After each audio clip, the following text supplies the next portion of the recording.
Okay. So what we're going to talk about in these sections 5.3 and 5.4 is how to find exact values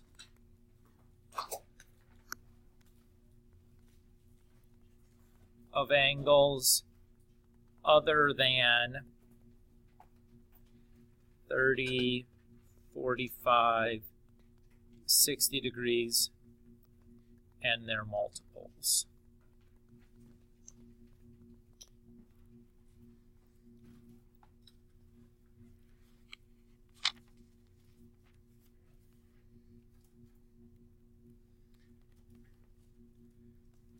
So, the way we do this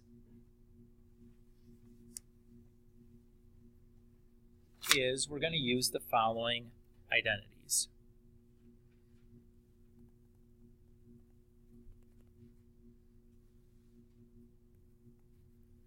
So this, yes, I can do that at some point. I don't have it ready for you today, unfortunately. I forgot to copy it. I blew it, but if you're really nice, I might be able to post it to Haiku before we go. So we have sum and difference identities. So the first one we'll write is for cosine.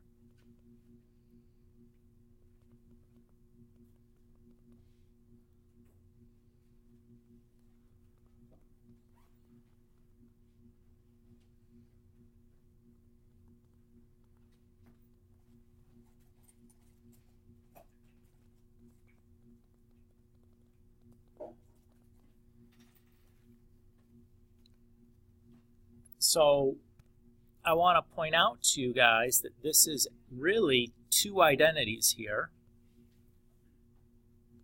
because of these plus minuses. So this is really saying cosine of x plus y is cosine x, cosine y minus sine x, sine y. And it also says that cosine x minus y equals cosine x, cosine y, plus sine x, sine y. So that's really saying, is a compact way of saying both of those things. Notice when you look at the plus and minuses, that they're alternating, right? That here the plus is on top and over here the minus is on top. Well, look at the compacting, what this really means below.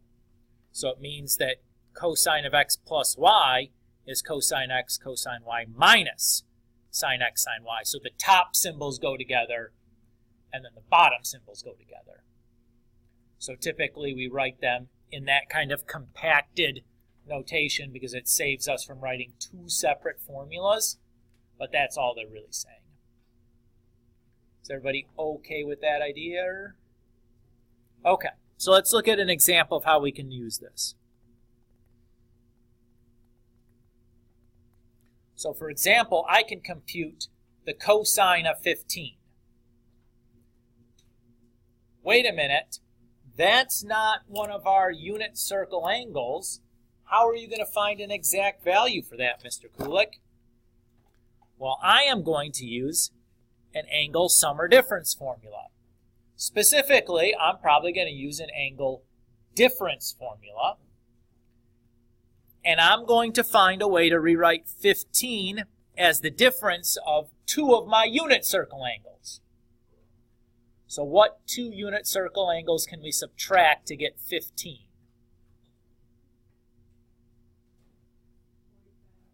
45 and 30, that'll work. So I know that cosine of 15 is the same thing as cosine of 45 minus 30. Now I'm going to apply my difference formula for cosine. And I can write this as cosine 45, cosine 30, plus sine 45, sine 30.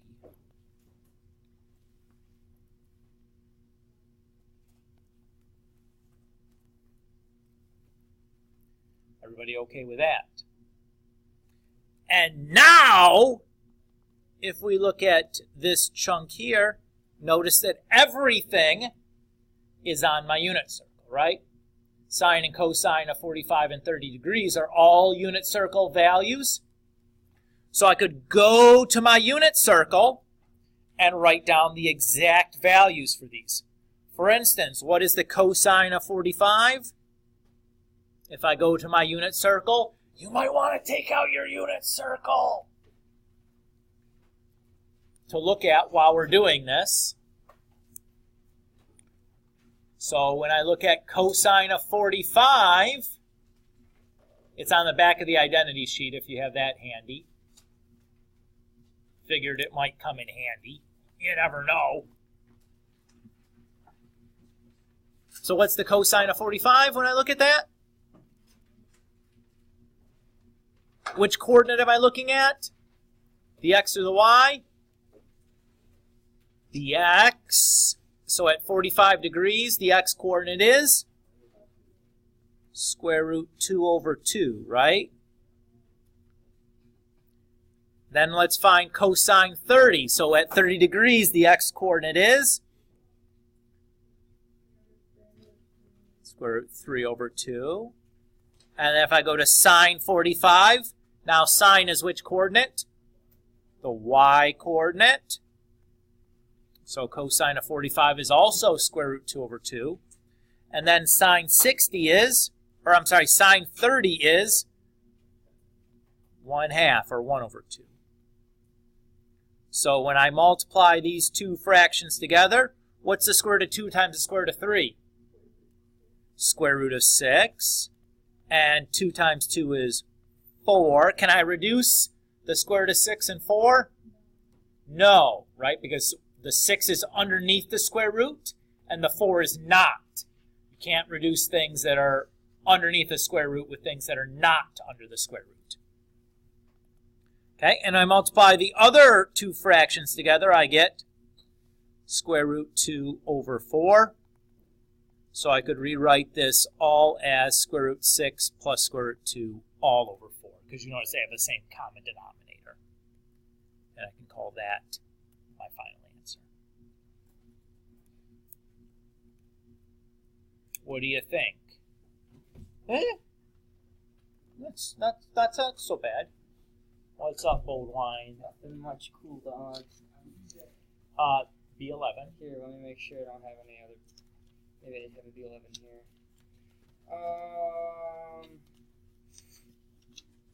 Here we go. Don't know this person. Yes, she is here. Kelly! It's for you. Oh, I know you. I've been to school with her for a while now. Way to go, Connor. Thanks. You're welcome. Bye. Bye, Connor. Sure, that's scary. it is. Okay. So the obvious question is, okay, cool beans, but how do I do sine? What if I want to do the sine of 15? Can we do sine of 15 with the identity we currently have? No, because the identity we currently have is for cosines. Fortunately, though, I know, right? There is a formula for the sum or difference of sines.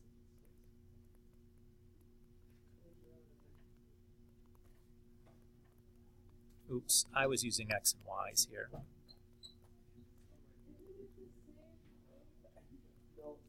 It is not the same formula.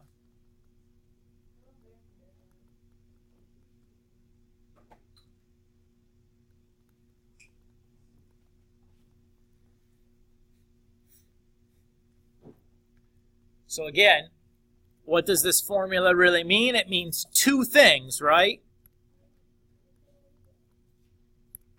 So one of them is sine x plus y. What does that equal? Sine x cosine y minus plus y plus. They're both on the tops. and then cosine x sine y. Yeah, we passed, right?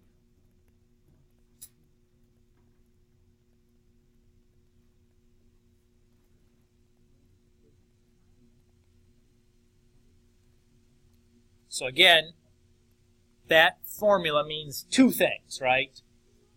So again, we typically don't write out both of them when we give you an equation sheet, because, well, we're mathematicians and we're lazy. We don't want to write down a bunch of extra stuff when we can invent a notation that allows us to write down less. So that's what we're doing here. So what if we wanted to do the same thing here and say want to find sine of 15 degrees?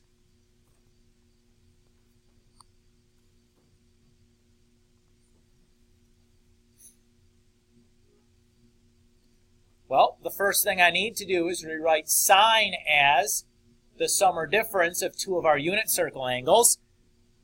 Why wouldn't I use the same two angles I did last time? There's no reason not to.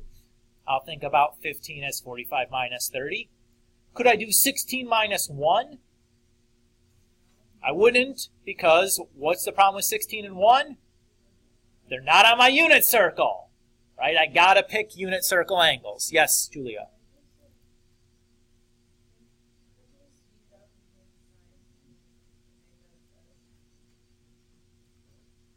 Couldn't you just change them?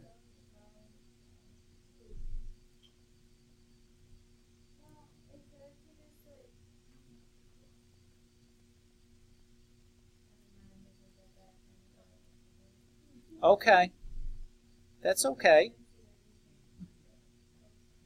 Yeah, so it is a very different formula, right? Both of them involving sines and cosines, but you notice that this is a decidedly different equation than the previous one. Sophia? What? Oh! Good call, Sophia. Yeah, thank you. Would have been a disaster. Everybody's okay to hear. Now, how do I find the value for sine 45, cosine 30, cosine 45, and sine 30? Unit circle. Sine of 45 is square root 2 over 2. Cosine 30 is square root 3 over 2. Cosine 45 is? And sine of 30 is? So when I multiply these together, I get square root 6 over 4 minus square root 2 over 4. Now, notice these have a common denominator, so I can write this as square root 6 minus square root 2 over 4, right? And the square root of 6 minus the square root of 2 is just square root of 4, right? No! You can't subtract square roots like that. They have to be like terms. So you could subtract like square root 3 minus square root 3 to be 0, but you can't subtract square root 6 minus square root 2. Gabby.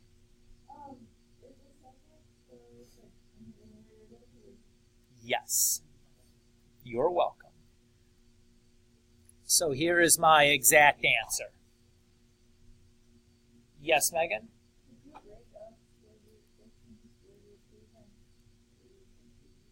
Yes. Not really.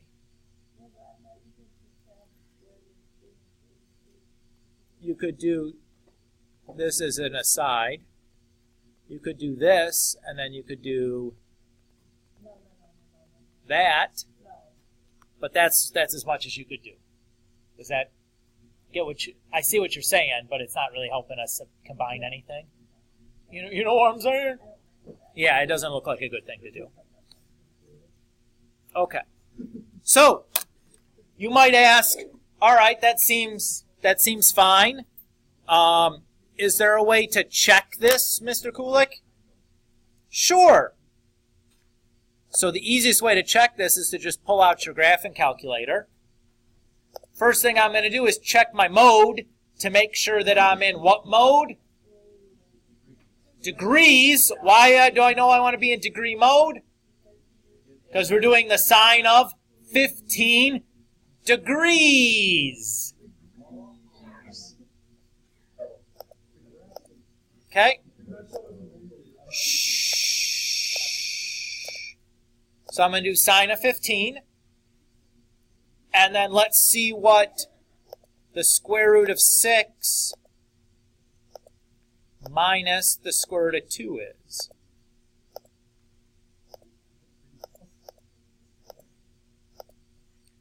If that's the same decimal, guess what I know?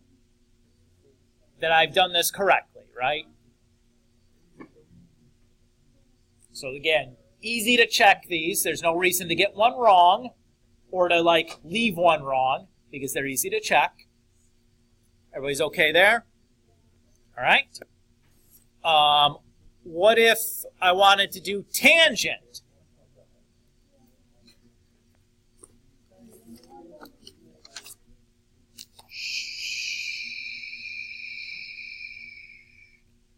Well, you could just write it as sine over cosine and use both formulas. That's okay to do. Let's not, though. Because there is an identity that we've compacted things a little bit, although it's not particularly nice.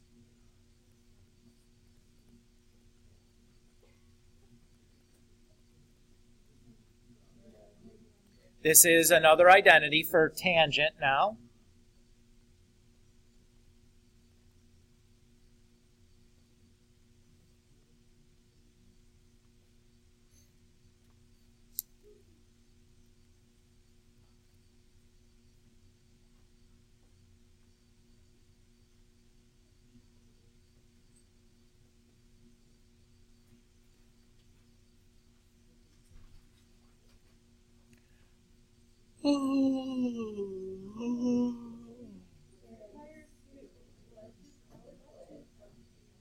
We have not done nearly enough stuff to call it quits to take a nap yet.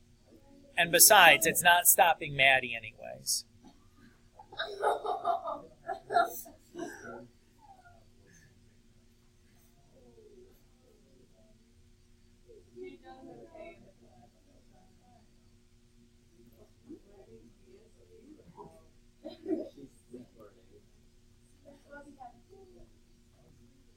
So what if I wanted to do tangent of 15?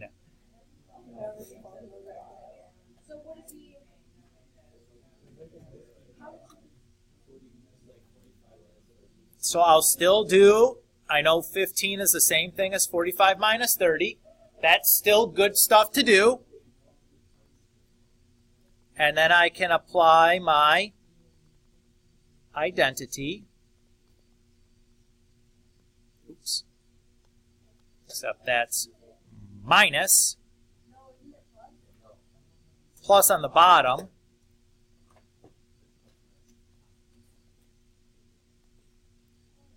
So, because this one was minus, I'm going to use the bottoms.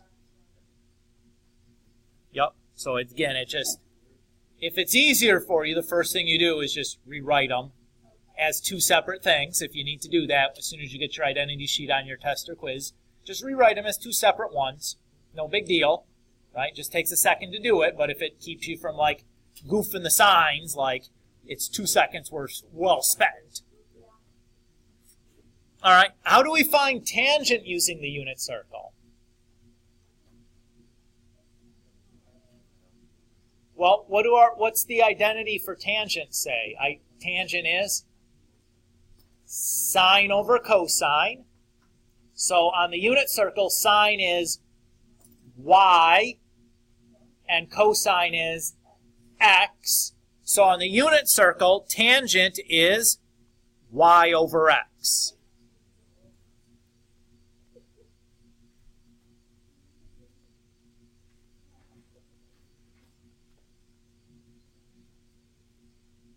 Yeah. Yeah.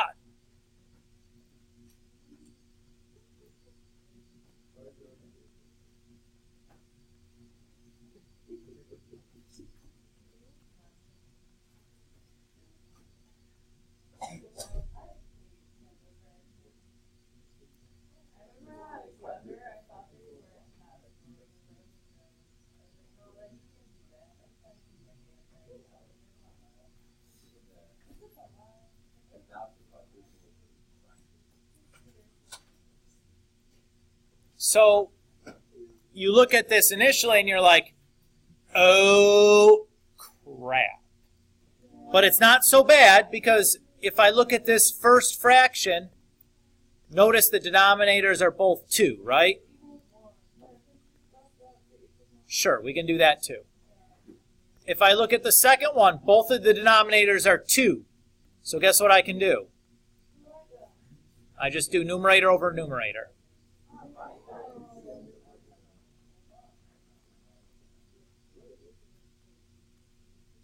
And similarly, this is 1, and then they're both the same, so I can write that as numerator over numerator.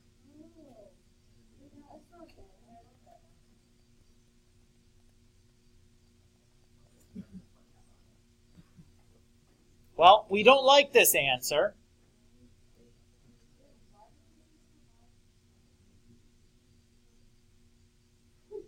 I'm waiting, Sophia. What's up?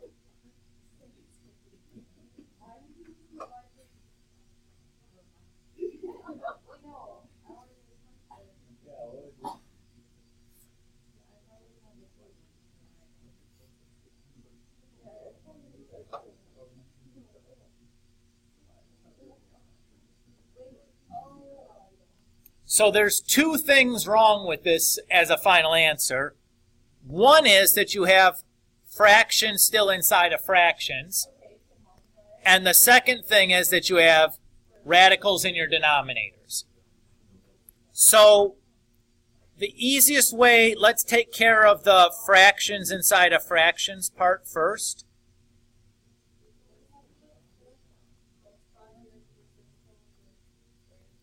So I'm just going to multiply the top and bottom by square root 3 over 1.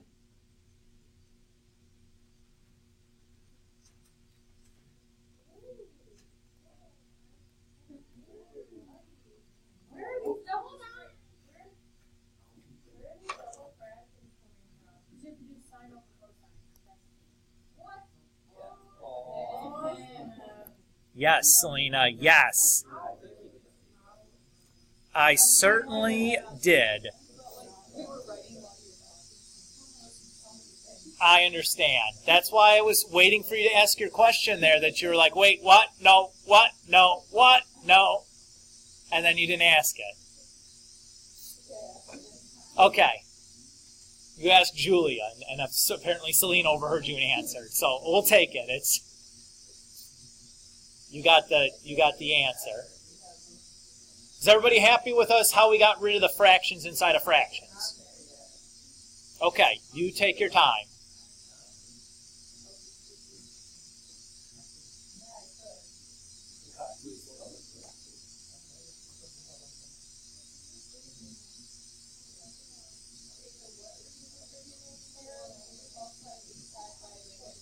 I'm multiplying the top and bottom by the square root of 3 over 1. And I did that just to clear the fraction out of there.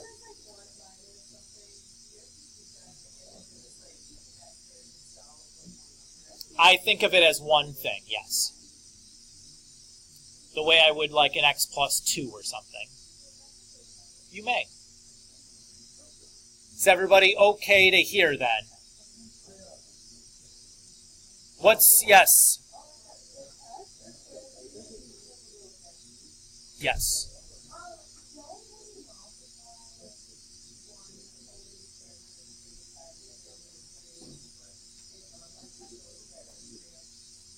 Which is 1. Exactly right. Yep, exactly right. That's okay. We'll take a minute and make sure everybody's caught up to where we're supposed to be at. So the answer we currently have, is this still okay? What's the matter with it? Shaking head? Still have a square root in my denominator, right? Okay, what am I going to multiply the top and bottom by? Well, the problem with that is it distributes, so it's still going to have a radical 3 in there because you have to multiply it to the 1 also. There's a special name for the thing you need to use. It's called the conjugate. So the conjugate of the denominator is going to be the exact same thing as the denominator, except it has a different sign in between. So I'm going to do that to the top and bottom. So, Julia, the issue is I still have a square root in my denominator. To get rid of that, I'm going to multiply by the conjugate of the denominator.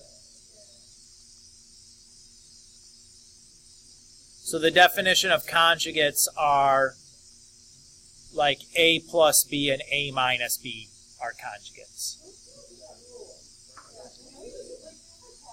Well, here's who came up with the rule of no square roots in the denominator? A jerk, because about halfway through your mathematics undergrad, we forget about this rule. Nobody cares anymore. Yeah. Here's why you're going to be taught it, is because that's the way the answer is going to be formatted on the ACT when you take it.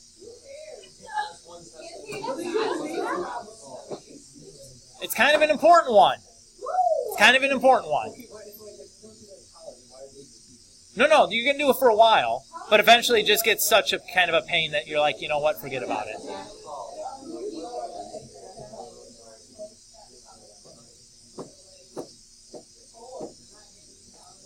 Okay. All right. So, everybody, moving on. If I want to multiply these two things together, what am I going to have to do? FOIL.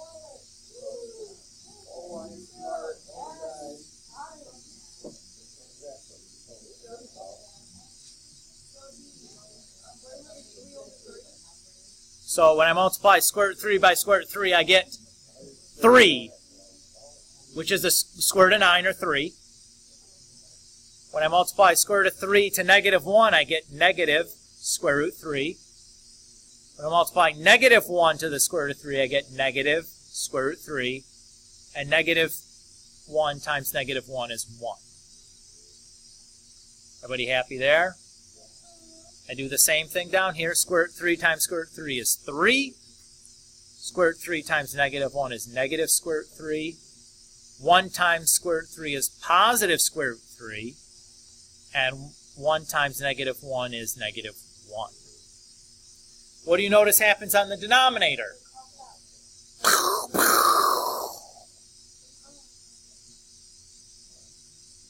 So in the numerator, I have 3 plus 1, that's 4.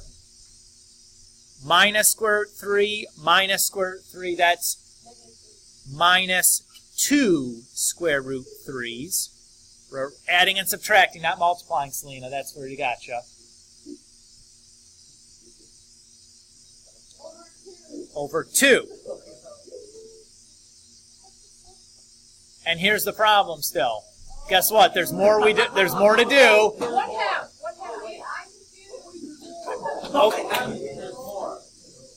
Okay, confused.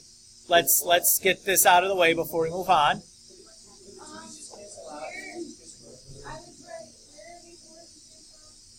So 3 plus 1 is 4. Negative x plus negative x is negative 2x. So negative square root 3 plus a negative square root 3 is 2 negative square root 3's. Okay? Okay. And Ethan asked if I can cross these 2's off. Because of the subtraction symbol, you can't. But what you can do is you could multiply both by 1/2 to the top and bottom. So you end up with 2 minus square root of 3 over 1, or just 2 minus the square root of 3.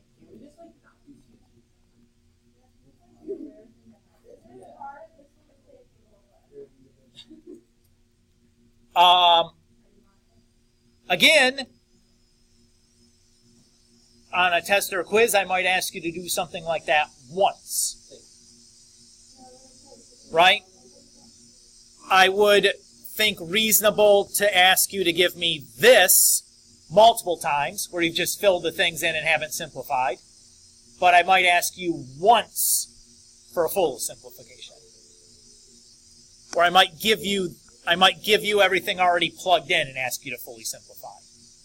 Right? So again, much like the last, or the test before last, where I gave you like pieces of multiple steps and had you do like a piece at a time, and had you do it all the way through once, I think that sort of thing is where we're at. Yes, of course.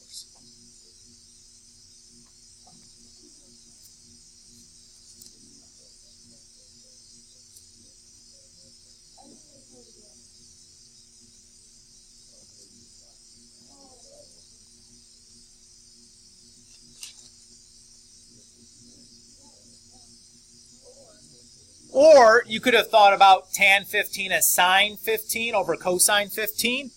Remember, we already did each of those earlier, correct? Because you don't necessarily have them every single time. Remember, sine 15 is square root 6 minus square root 2 over 4. And cosine 15 is square root 6 plus square root 2 over 4. So I can do square root 6. This one is considerably quicker, guys. Oh, yeah. Only because we've already done the work for sine and cosine of 15. Had we not already done that, this is not any faster. In fact, it's slower. But since we've already got those, we can do this and shortcut through.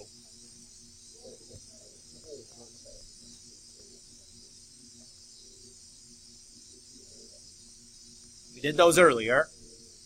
So notice, both denominators are 4, so what can I do?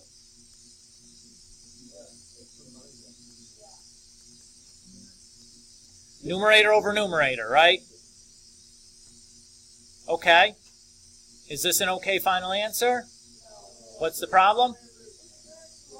Square roots in the denominator. How do I get rid of them?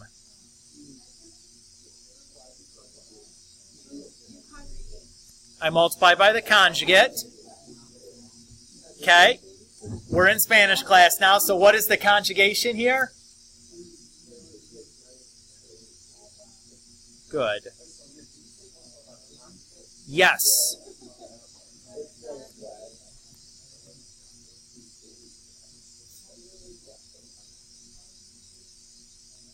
So what's the square root of 6 times square root of 6? Square root of 36, or 6. Square root of 6 times negative square root of 2 is negative square root 12. Negative square root 2 times square root 6 is negative square root 12. And negative square root 2 times negative square root 2 is positive 2. Remember, take the square roots. Again, if you want to write that extra step and write it as square root 4 and then make it a 2, that's fine. I'm just skipping through it. And similarly, down here we have 6 minus square root 12 plus square root 12, yay, minus 2. And if we combine things up here, we have 8 minus 2 square root 12 all over 4.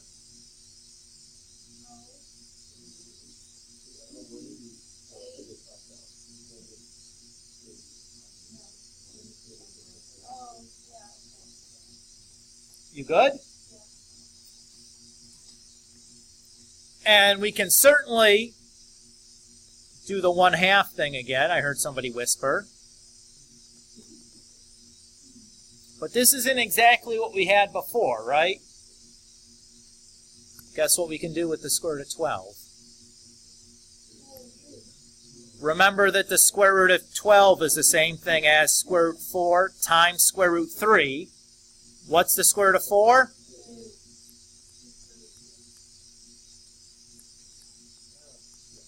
And then we can do the 1/2 thing again.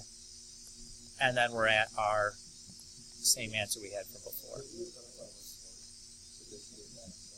Well, you would have had to simplify the square root of 12 at this step. Because if you do it by 1/4 here, you don't have a 4 to cancel. So you end up with a fraction. You probably don't want that. So.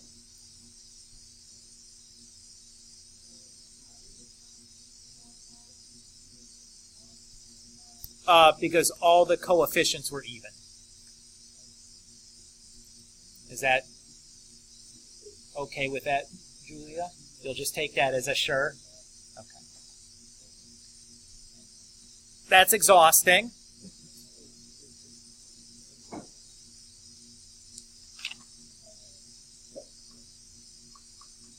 All right. Let's see. What are we asking? What do we ask you to do in the homework? Are any of these things I want you to do?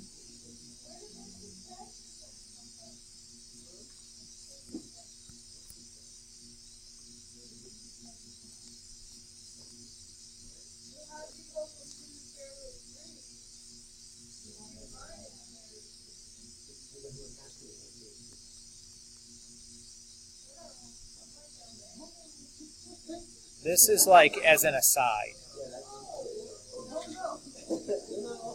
That's how I went from there to there, Julia.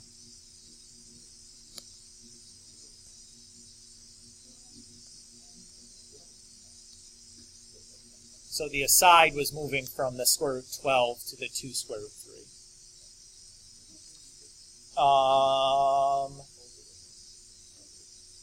I hate all of the homework for this section.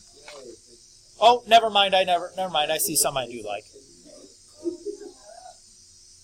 It's okay.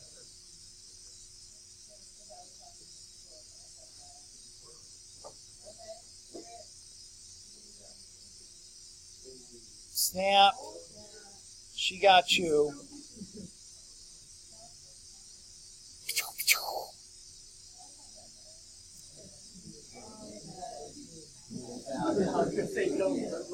Kelly! Yes! You can go too, Maddie. Just don't go do drugs in the bathroom together.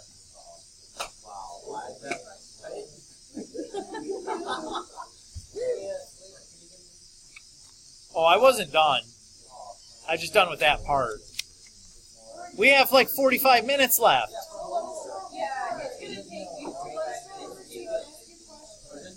I promise to give you some time for the homework. You're not giving us time? Not right now. I'm never gonna finish. It's 8 problems. There's only one tangent one in there. Oh yeah. Oh, okay, yeah, thank you.